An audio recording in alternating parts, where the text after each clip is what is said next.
श्लोकम 23 जानोद्वयं जलजलोदनया जनन्या लक्ष्म्याखिलस्य सुरवन्दितया विदादु ऊर्वोर्निदाय करपल्लव रोजिषाय संलालितं हृदि विभोरभवस्य कुर्यात्।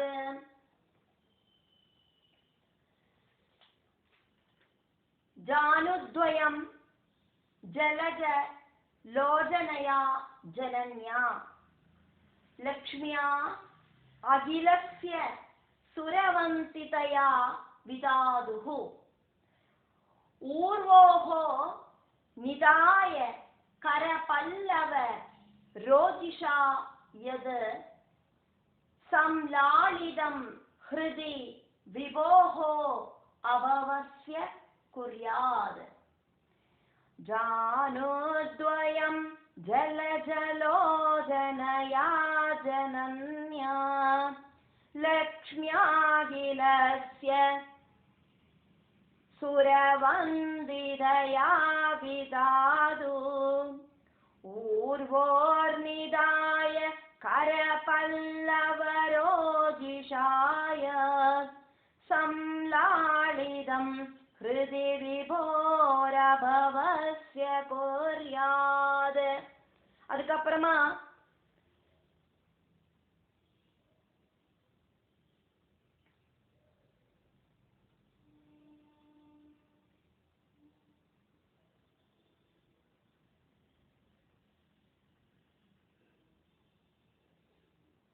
அழகான செந்தாமரை மாதிரி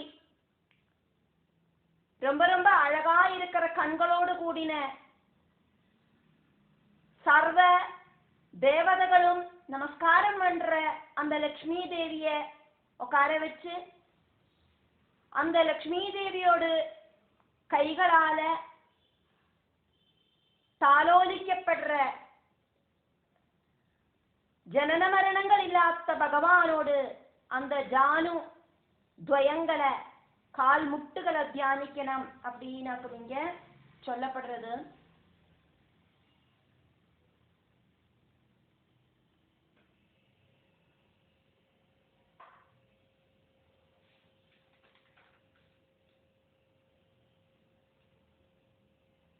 பகவானோட ரெண்டு கால் முட்டுகளை தியானிக்கிறதுக்கு இந்த ஸ்லோகத்துல எடுத்து சொல்லப்படுறது. ஜானுக்கள் அப்படின்னாக்கா கால் முட்டுகள், ஜானு அப்படின்னா முட்டு, கால் முட்டு. அந்த பகவானோட கால் முட்டிகளை இங்க வர்ணிக்கப்படுறது. பகவானோட கால் முட்டுகள் அப்படிங்கிறது சுரவந்திதையா தேவர்கள் வணங்குற ஜனனி லோகமாதாவா இருக்கிற ஜலஜலோச்சனையா தாமர கண்கள் இருக்கிற ஜலஜம் அப்படின்னாக்கா தண்ணீர்லேருந்து முளைச்சது அப்படின்னு அர்த்தம். தாமரை தாமரை மாதிரி கண்ணு இருக்கிற லட்சுமி தேவியால ஊர்வோகோ ரெண்டு தொடகளிலையும் நிதாயா அந்த லட்சுமி தேவி பகவானோடு அந்த கால் முட்டிகளை லட்சுமி தேவியோடு ரெண்டு தொடகளிலையும் இப்படி எடுத்து வச்சுட்டு அப்படி இருக்கிற அந்த பகவானோடு கால் முட்டுகள் தேவியோடு மடியில தேவியோடு தொடபாகத்துல பகவானோடு கால்களை எடுத்து வச்சு பகவானோடு அந்த கால் முட்டுகள் லட்சுமி தேவியோடு தொடையில ஸ்பர்ஷிச்சுன்னு இருக்கு. பகவானோடு கால் முட்டுகளாக்கும் ஜானுத்வயம் ரெண்டு கால் முட்டுகள் அப்படிங்கிறது. லட்சுமி தேவியோடு தொடைகளில எடுத்து வச்சிருக்கிற அந்த பகவானோடு கால் முட்டுகள் அப்படி இருக்கிற கால் முட்டுகளை லட்சுமி தேவி என்ன பண்றா அப்படின்னு சொல்லப்படுறது. கரபல்லவா தேவியோடு தளிர் எல மாதிரி இருக்கிற கைகளோடு ரோஜிஷா தேஜஸ் சம்லாலிதம் பகவத் கால் முட்டுகளை நன்னா தடவி கொடுத்து அழிக்கிறா தேவி. தேவியோடு அந்த கைகள் அப்படி ரொம்ப ஜொலிக்கிறது தேஜஸால பகவானோடு அந்த கால்முட்டுகளை தேவி தடவி கொடுத்து லாளிக்கிறா. பல்லவம் அப்படின்னாக்கா ரொம்ப ரொம்ப சாஃப்டா இருக்கிறது, தளிர் அப்படின்னு அர்த்தம். சாஃப்டா இருக்கிற இலை மாதிரி ஸ்மூத்தா இருக்கிற பகவல் பாத முட்டுகள் ரொம்ப ரொம்ப சாஃப்ட். அந்த பாத முட்டுகளை தளிர் கைகளால, தளிர் மாதிரி இருக்கிற கைகளால, ரோஜிஷா அந்த தேஜஸால லட்சுமி தேவி பகவானோட கால் முட்டுகளை லாளனை பண்றா. பூவினால தொடர மாதிரி, ஒரு பூவெடுத்து தொடர மாதிரி அவ்வளோ சாஃப்டா, அப்படி இல்லைன்னா தூவல் ஸ்பர்ஷிக்கிற மாதிரி, பறவைகளோட எல்லாம் ரெக்கைகள் இருக்கே அந்த ரெக்கைகள் ஸ்பர்ஷிக்கிற மாதிரி ரொம்ப ரொம்ப சாஃப்டா தடவில் அழைக்கிறா. எது அபவசியா ஜனன மரணங்கள் இல்லாத பகவானோடு, சம்சார சக்கரம் சுற்றி கரங்காத்த காலச்சக்கரம் ஸ்பர்ஷிக்காத்த பகவானோடு கால்முட்டுகளை விபோகோ பகவானோடு ஜானுத்வயம், பகவானோடு கால்முட்டுகளை ஹிருதயத்தில குறியால் உறப்பிச்சு நிறுத்தி தியானிக்கணும் அப்படின்னு சொல்லப்படுறது. அப்படி செஞ்சானாக்கா என்ன ஆகும், நமக்கும் அதுக்கப்புறமா புனரபி ஜனனம் புனரபி மரணம் அப்படிங்கிற ப்ராசஸ் இல்லாத, ஜனன மரணங்கள் இல்லாத மோட்சம் அப்படிங்கிற கைவல்ய பதம் கிடைக்கும் அப்படின்னாக்கும் இந்த ஸ்லோகம் வழியா சொல்லப்படுறது. ஸ்லோகம் 24. ஊரு சுபர்ண புஜயோரதிசோப மானவோ ஜோனிதே அதசேகா குசுமாவபாசோ வியாலம் விபீத வரவாசசி வர்த்தமான காஞ்சி கலாப பரிரம்பினிதம்ப பிம்பம். ஊரு சுபர்ண புஜயோஹோ அதிசோபமானௌ ஓஜோநிதி அகசிகா குசும அவபாசௌ வியாலம்பி பீத வரவாசசி வர்த்தமான காஞ்சி கலாப பரிரம்பினிதம்ப பிம்பம். ஊரு சுபர்ண புஜயோரதிசோபமானோ ஓஜோநிதி அதசேகா குசுமாவபாசௌ. ஊரு சுபர்ண புஜயோரதிசோபமானோ ஓஜோநிதி அதசேகா குசுமாவபாசோ வியாலம் விபீத வரவாசசி வர்த்தமான காஞ்சி கலாப பரிரம்பினிதம்ப பிம்பம். அதுக்கப்புறமா ரொம்ப ரொம்ப தேஜஸா இருக்கிற காயாம்பூ மாதிரி ஜொலிச்சு நிற்கிற கருடனோடு மேல அப்படி பிரகாசமா இருக்கிற தொடகளை வச்சுட்டு ஏறி உட்கார்ந்து இருக்கிற பகவானோடு அந்த தொடகள் அப்படியே கீழே நாந்து கிடக்கிற பீதாம்பரத்துக்கு மேல போட்டு இருக்கிற அரஞ்ஞானால சுற்றப்பட்டிருக்கிற நிதம்ப பிரதேசத்தையும் தியானிக்கணும் அப்படின்னு இதன் வழியா சொல்லப்படுறது. பகவானோட பாதம் முதலுக்கு கேசம் வரைக்கும் தியானிக்கணும். அதே மாதிரி பகவானோடு கேசம் முதலுக்கு பாதம் வரைக்கும் தியானிக்கணும். பகவானோட பாதம் முதலுக்கு கேசம் வரைக்கும், கேசம்னா தலைமுடி, கேசம் வரைக்கும் தியானிக்கிறது யாக்குமே இங்கு சொல்லப்படுறது. பகவானோட பாதத்தோடு அடிப்பக்கத்துல இருக்கிற சின்னங்களை முதல்ல தியானிக்கணும். அப்படி தியானிச்சதை பிராக்டிஸ் பண்ணி கண்ணை மூடினா எந்த சமயத்திலையும் பகவானோட அந்த பாத சின்னங்கள் மனசுக்குள்ள காணற அந்த அவஸ்தையில வந்தானா அதுக்கப்புறமா பகவானோடு அந்த பாத சின்னங்களை விட்டுட்டு பகவானோட பாதத்தோட முகல் பாகத்துல இருக்கிற அந்த தேஜஸை தியானிக்கணும். பகவானோடு அருணசோபையோடு கூடின ரத்த வர்ணத்தோடு கூடின பாதத்தோடு அந்த மேல்பக்கத்தையும் கால்களில சந்திரன மாதிரி மின்னித்தலங்கிற நகங்களோடு தேஜஸையும் தியானிச்சு தியானிச்சு எந்த நேரத்திலையும் அந்த தேஜஸ் மனசுக்குள்ள அப்படியே திருடமாயிட்டு உரைச்சானா அதுக்கப்புறமா அதை விட்டுட்டு பகவானோடு அடுத்த சரீர அங்கமாயிருக்கிற கால் முட்டுகளை தியானிக்கிறதுக்கு ஆரம்பிக்கணும். லட்சுமி தேவியோடு தொடையில பகவானோட காலை எழுத்தி வச்சிருந்து அந்த கால் முட்டுகளில லட்சுமி தேவியோடு தளிர் மாதிரி இருக்கிற கைகளால கடலில் ஆளிக்கிற அந்த ரூபத்தை மனசுல நல்லா திருடமா உறப்பிக்கிறதுக்கு சாதிச்சதுக்கு அப்புறம் கண்ண மூடினா ஏது நேரத்திலையும் அந்த ரூபம் மனசுல தெளிஞ்சு வரும் அப்படிங்கிற அவஸ்தை வந்து சேர்ந்த அந்த நொடியில அந்த கால்முட்டு பிரதேசத்தை விட்டுண்டு பகவானோடு அடுத்த அவயவ பிரதேசமாயிருக்கிற தொடகளை அதே மாதிரி அதை தியானிச்சு அது மனசுல உரைச்சு விழுந்தானா பகவானோட பின்புறங்களையும் தியானிக்கணும் அப்படின்னு சொல்லப்படுறது. கபிலதேவன் அம்மாவுக்கு எப்படியாக்கும் பகவத் ரூபத்தை தியானிக்கிறது அப்படின்னு ஸ்டெப் பை ஸ்டெப்பா சொல்லி கொடுத்துருக்கார்.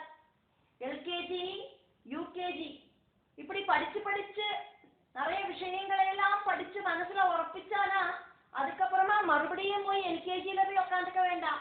எல்கேஜி முடிச்சா யூகேஜி, அதுக்கப்புறமா ஃபர்ஸ்ட் ஸ்டாண்டர்டு செகண்ட் ஸ்டாண்டர்டு இப்படின்னு போயிட்டே இருப்போம். அதுக்கப்புறம் 10th ஸ்டாண்டர்டு வந்தானா மறுபடியும் போய் எல்கேஜியில போய் உட்கார வேண்டாம். அந்த 10th ஸ்டாண்டர்டு வரைக்கும் இருக்கிற கம்ப்ளீட் நாலேஜ் நம்மளோட உள்ளுக்குள்ள வந்துடும். இப்படி இதுவரைக்கும் படிச்சதுக்கு தகுந்த மாதிரி அந்த மனசு பகவானில எப்படி லயிக்கிறதோ அதே மாதிரி பகவானோட ஓரோ சரீர அவயவங்களையும் மனசுல அப்படி பதிய வச்சுண்டு டாப் மோஸ்ட் லட்சியஸ்தானத்துல எத்திச்சேரணும் அப்படின்னு சொல்லப்படுறது. டாப் மோஸ்ட் லட்சியஸ்தானம் அப்படிங்கிறது மோட்ச பிராப்தி. குழந்தைகள் எல்லாம் படிக்கிறது, படிச்சு படிச்சு அந்த குழந்தைகளுக்கு ஒரு லட்சியம் இருக்கு. டாக்டர் ஆகணும், இன்ஜினியர் ஆகணும் இப்படின்னு நிறைய நிறைய லட்சியங்கள் இருக்கு. கலெக்டர் ஆகணும், டீச்சர் ஆகணும் இப்படின்னு எல்லாம் லட்சியங்கள். இப்படி இருக்கிற அந்த லட்சியஸ்தானத்துக்கு எத்தனை வரைக்கும் படிச்சுட்டே இருக்கணும். அந்த லட்சியஸ்தானத்துக்கு எத்தினாலோ அதுக்கப்புறம் படிச்சு மறுபடியும் +2ஓ 10th ஒன்னும் படிக்க வேண்டாம். அந்த படிப்பு அதுக்கப்புறமா கண்டினியூ ஆகாது. நம்மளோட லட்சியம் அப்படிங்கிறது அந்த பதவியாக்குமே. அந்த பதவி கிடைச்சானா அதுக்கான ஒரு முயற்சி அதுக்கப்புறமா நம்ம உபயோகிக்க மாட்டோம். அதே மாதிரி ஓரோ பகவத் சரீர அவயவங்களையும் மனசுல திருடமாயிட்டு உறப்பிச்சு கழிஞ்சானா அதை விட்டுண்டு மேல மேல ஸ்டெப் பை ஸ்டெப் ஆயிட்டு அந்த தியானத்தை மூவ் பண்ணிட்டு பகவானில அந்த பரபிரமத்துல லயிக்கிறது அப்படிங்கிற லட்சியத்துல எட்டி சேருற மெத்தேடாக்கும் இங்க கபிலதேவன் அம்மாவான தேவஹூதிக்கு சொல்லி கொடுத்துருக்கார். இந்த மெத்தேடுல பகவானோட கால் முட்டுகளுக்கு அப்புறமா பகவத் தொடகளையும் பகவத் பின்புறங்களையும் தியானிக்கிறதுக்கு சொல்லப்படுறது. பகவானோடு ஊரு அப்படின்னா தொடகளை தியானிக்கணும். தொடகள் அப்படிங்கிறத வர்ணிச்சுட்டு கருடாருடனான கருடனோடு மேல ஏறி உட்கார்ந்து இருக்கிற பகவானோடு ரொம்ப அழகான தொடகளை தியானிக்கணும் அப்படின்னு சொல்லப்படுறது. சுவர்ண புஜயோகோ, சுவர்ணன் அப்படின்னாக்கா நல்ல ரெக்கை இருக்கிற கருடன் அப்படின்னு அர்த்தம். சுவர்ணனோடு புஜயோகோ தோள்களில ஏறி உட்கார்ந்து இருக்கிற பகவானோடு அதிசோபமான நல்லா சோபிக்கிறதாக்கும் அந்த பகவானோட தொடகள். ஊரு அப்படின்னு தொடை அப்படின்னு அர்த்தம். ஊரு அப்படின்னா பகவானோட 2 தொடகளையும் சேர்த்தியாக்கும் இங்க சொல்லப்படுறது. நிக்கிற பாவத்துல பாதங்களை பார்த்தோம், படுத்துக்கிற பாவத்துல கால் முட்டுகளை பார்த்தோம், உட்கார்ந்து இருக்கிற பாவத்துல இதா தொடகளையும் வர்ணிக்கப்படுறது. நிக்கிறதையாக்குமே பாதங்களுக்கு அழகு ஜாஸ்தியா இருக்கு, படுத்துக்கிறதையாக்குமே கால் முட்டுகளுக்கு அழகு ஜாஸ்தியா இருக்கு, உட்கார்ந்து இருக்கிறதையாக்குமே கால் தொடகளுக்கு அழகு அப்படிங்கிறது ஜாஸ்தியா இருக்கு. இப்படி ஓரோரோ பகவானோட அவயவங்களையும் ஓரோ பொசிஷனில கபிலதேவன் இங்க அம்மாவான தேவஹூதிக்கு வர்ணிக்கிறார். நினைச்ச மாத்திரையில தெளிஞ்சு வர ரூபமாக்கும் அம்மா கிட்ட கபிலதேவன் வர்ணிக்கிறார். பகவத் தொடகள் அப்படிங்கிறது ஹிருதி தியாயேத், ஹிருதயத்துல தியானிக்கணும். இனி பகவானோட பின்புறங்களை எடுத்து சொல்லப்படுறது. நிதம்ப பிம்பம் பகவானோட இடுப்போடு அந்த பாகத்துல இடுப்பு, ஜகனம், கடிப்பிரதேசம் இப்படி எல்லாம் சொன்னா ஒரே அர்த்தம் தான். இப்ப பகவானோடு அந்த இடுப்பு பிரதேசத்துல பிம்பம் அப்படின்னா பின்புறம், ஹிருதி தியாயேது ஹிருதயத்துல நன்னா தியானிக்கணும் அப்படின்னு சொல்லப்படுறது. நிதம்ப பிம்பத்தை வர்ணிக்குவாக்கும் சொல்லப்படுறது. பகவானோட பின்புறத்துல காஞ்சி கலாபம் அரஞானம் அப்படிங்கிற ஆபரணம் பரிரம்பி பகவானோட இடுப்பு பிரதேசத்தை சுற்றி வரிஞ்சு நின்று அழகா அது அழகு ஜாஸ்தி பண்றது. சொர்ண அரஞானம் போட்டு இருக்காரு பகவான். வியாழம்பி நன்னா நாந்து கிடக்கிற பீட வரவாசி மஞ்ச கலர்ல இருக்கிற பீதாம்பர பட்டுக்கு மேல அரஞானம் போட்டு இருக்காரு பகவான். வர்த்தமானம் அப்படின்னாக்கா நாந்து கிடக்கிற அந்த அரஞானம் அது பார்க்கறதுக்கு என்னொரு அழகாக்கும். இந்த அளவுக்கு அழகு இருக்கிற பகவானோடு அந்த நிதர்த்தத்தையும் தொடகலையும் நன்னா தியானிக்கணும் அப்படின்னாக்கும் இங்க கபிலதேவன் அம்மா கிட்ட சொல்லிட்டு இருக்கிறத நம்ம பார்க்கிறோம். ஸ்லோகம் 25. நாபிஹ்ரதம் புவன கோஷ குஹோதரஸ்தம் யத்ராத்மயோ நிதிஷணாகில லோகபத்மம் व्यूढं हरिन्मणिवृषस्तनयोरमुष्य ध्यायेद्वयं விஷதஹாரமயூகௌரம். அதுக்கப்புறமா பிரம்மாண்ட கோஷங்களோடெல்லாம் உற்பத்தி ஸ்தானமாயிருக்கிற பகவானோடு நாபி கமலத்தையும் ரத்னஹாரத்தோடு அந்த அழகால சோபிக்கிற ஸ்தன பிரதேசங்களையும் தியானிக்கணும் அப்படின்னு இங்க சொல்லப்படுறது.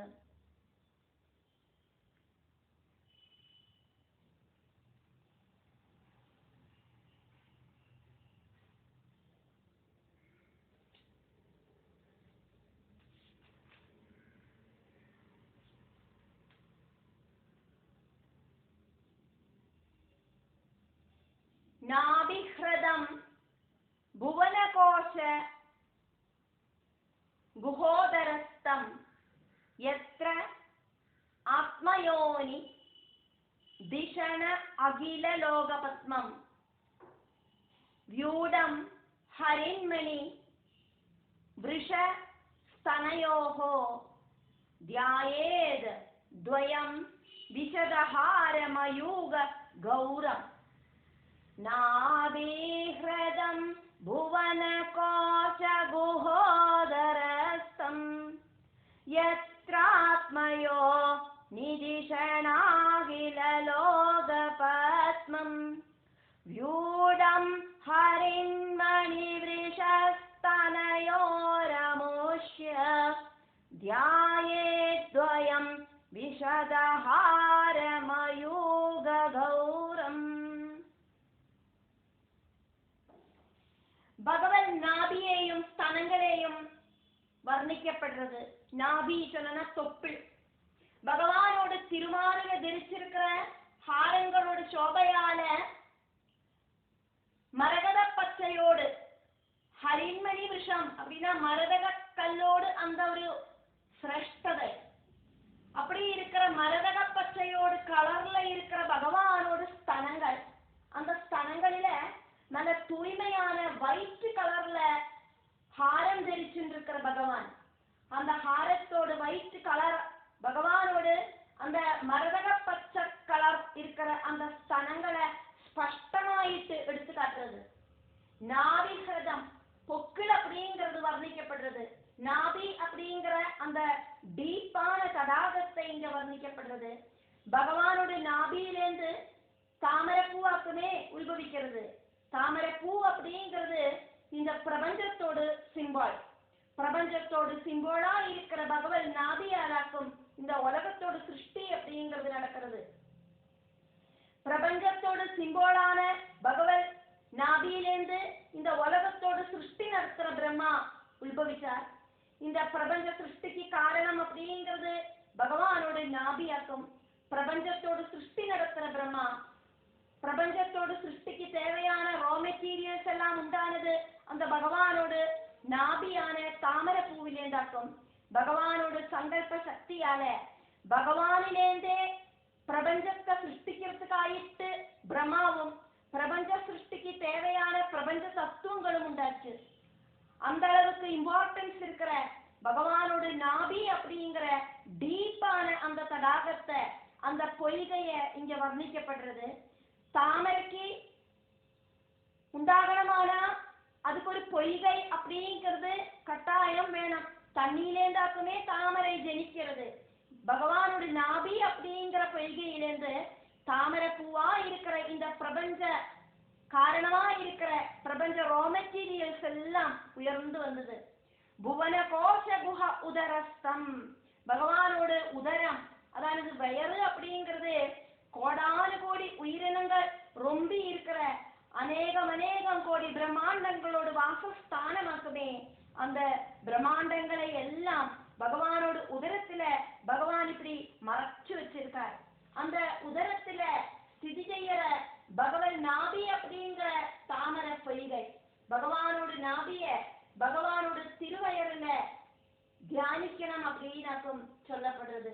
பகவானோட திருவயர்லையாக்குமே உதரத்திலேயாக்குமே நாபி இருக்கு. எத்தனையோ கோடி கோடி பிரபஞ்ச நாயகனா இருக்கிற பகவான தியானம் பண்ணணும். பூமிக்கு மேல 6 பரலோகம், பூமிக்கு கீழே 7 பாதாள லோகம், இதே மாதிரி ஒரு லோகம். இதே மாதிரி இந்த ஒரு பிரபஞ்சம் மாதிரியே கோடான கோடி பிரபஞ்சம் இருக்கு. அதனோடதெல்லாம் நாயகனா இருக்கிற பகவான தியானிக்கணும் அப்படின்னு சொல்லப்படுறது. சிருஷ்டிக்கு முன்னால இருந்த சர்வ உயிரினங்களும் சூக்ஷ்ம ரூபத்துல பகவானோட உதரத்துல வசிக்கிறது. அந்த உயிரினங்களோட எல்லாம் சூக்ஷ்ம ரூபமாக்கும் பகவானோட நாபியில இருக்கிற தாமரைப்பூ. அந்த தாமரையில இருந்தாக்குமே சிருஷ்டி நடத்துற பிரம்மா. சிருஷ்டியோட ரா மெட்டீரியல்ஸும் பிரம்மாவும் எல்லாம் அந்த மகத் தத்துவங்கள் எல்லாம் உண்டாகி வந்தது. எல்லாமே அந்த தாமரையில இருந்தாக்கும். அதாக்கும் இங்க சொல்லப்படுறது. புவன கோஷம் குஹ உதரஸ்தம் நாபிப்பிரதம் அப்படின்னு கோடானு கோடி பிரம்மாண்டங்களை சிருஷ்டிக்கிற பகவான். பிரம்மாண்டங்களோடு முழுவன் அப்படி இல்லைன்னா புவன கோஷத்தோடு முழுவன் வாசஸ்தானமாயிருக்கிற உதரத்துல தாமரை பொய்கையா இருக்கிற அந்த நாபி பிரதேசத்தை தியானிக்கணும். எத்ரா அந்த நாபி ஹிருதத்துல ஆத்மயோனி திஷனா அகில லோக பத்மம், திஷனம் ஜனனா வாசஸ்தானம். ஆத்மயோனி அப்படின்னா ஸ்வயம்புவா இருக்கிற பிரம்மா, அந்த பிரம்மாவோடு வாசஸ்தானமா இருக்கிற அகில லோக பத்மம், எல்லா உலகங்களோடும் சிங்கோளா இருக்கிற அந்த தாமரை. பகவன் நாபிலியாக்கும் பிரம்மாவோடு வாசஸ்தானமா இருக்கிற பிரபஞ்சத்தோடு சிங்கோளா இருக்கிற தாமரை இருக்கு. பத்மநாப பிரபுவ தியானிக்கணும் அப்படின்னு அர்த்தம். பத்மநாப சுவாமியை தியானிக்கணும் அப்படின்னு அர்த்தம். அந்த பத்மம் அப்படிங்கிறது வியூடம் உண்டாய் வந்தது. பகவானோட ஸ்தனங்களை அதுக்கப்புறமா வர்ணிக்கப்படுறது. ஹரின்மணி விஷஸ்தனயோகோ தியாயேது துவயம் விஷதஹாரமயூக கௌரம்.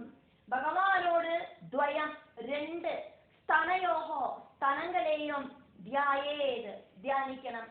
பகவானோட ஸ்தனங்கள் எப்படி இருக்கிறதாக்கும் அப்படின்னு சொல்லப்படுறது. ஹரின்மணி விஷஸ்தனயோகோ, ஹரின்மணி அப்படின்னாக்கா மரதக கல்லு, விஷா அப்படின்னா ரொம்ப சிரேஷ்டதை இருக்கிறதாக்கும் அப்படின்னு அர்த்தம். மரதக கல்லு மாதிரி சிரேஷ்டதை இருக்கிறதாக்கும் பகவானோட 2 ஸ்தனங்கள். கருநீலம் அப்படி இல்லைன்னா ரொம்ப டார்க் கிரீன் கலர் இருக்கிற, அப்படி இல்லைன்னா டார்க் ப்ளூ கலர் இருக்கிற பகவானோட வபுசு அப்படிங்கறத நம்ம பார்த்தோம். அந்த வபுசுல அந்த மரதக பச்சை கலர்ல ஜொலிச்சு நிற்கிற பகவானோட 2 ஸ்தனங்கள், ஸ்தன யுகங்கள். விஷதஹாரம் தூய்மையா இருக்கிற நல்ல பியூர் வைட்டா இருக்கிற மணி மாலைகளோடு மயூக கௌரம், அந்த தேஜஸ் அந்த கிரணங்களால சூரியன்ல இருந்து ரைஸ் உண்டாகிற மாதிரி அந்த மாலைகளில இருந்து வர அந்த ரைஸ்னால கௌரம் ஜனனா வெளுத்தது, பியூர் வைட் அப்படின்னு அர்த்தம். அது நல்லா ஜொலிச்சு நிற்கிறது. வெண்மணி மாலைகள் பகவானோடு ஸ்தன யுகங்களில ஒயிட் கலர்ல ரெஃப்ளெக்ட் பண்றது அப்படின்னு இந்த ஸ்லோகம்.